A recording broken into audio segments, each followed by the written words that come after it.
তো মাটি ফালাইতে ফালাইতে আলহামদুলিল্লাহ পুরোটা বড় হয়ে যেতেছে, আর অল্প কিছু বাকি আছে, এই জায়গাটুকু বাকি আছে।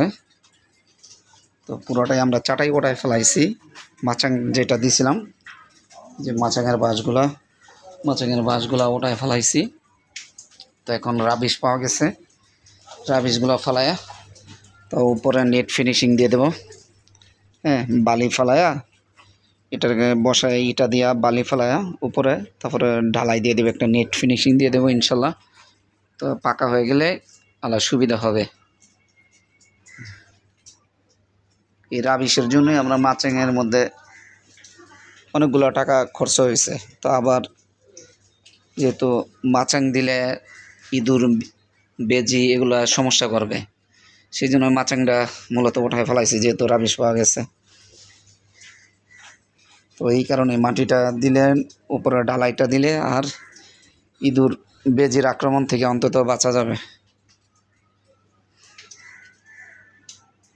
তো আর 2 গাড়ি মাল মনে হয় ফালাইলে ঠেলা গাড়ি দিয়া তো কমপ্লিট হয়ে যাবে ইনশাল্লাহ।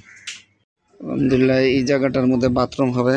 তো বাথরুমের জায়গাটা অনেকখানি উঁচু করে ফেলাইছি, আমাদের এই মাটির থেকে ফ্লোর থেকে প্রায় 2 ফিট উঁচা এই লেভেল।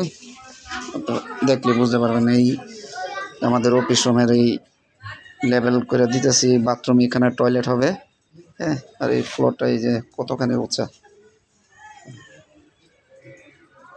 তো এই উপরে যে এই জায়গাটা খালি, এই জায়গার মধ্যেও বন্ধ করে দিব টিন দিয়া, যাতে করে বৃষ্টি বাদলের পানিগুলা এখানে না পড়ে, কারণ এখানে এই জায়গাটা নিচা, এই জায়গার মধ্যে পানি জমা থাকবে। তো সেই কারণে এই জায়গাটার মধ্যে আলোর জন্য একটা ব্যবস্থা করে দিব, যাতে আলো হয়, এই জায়গাটার মধ্যে আলো থাকে। হ্যাঁ,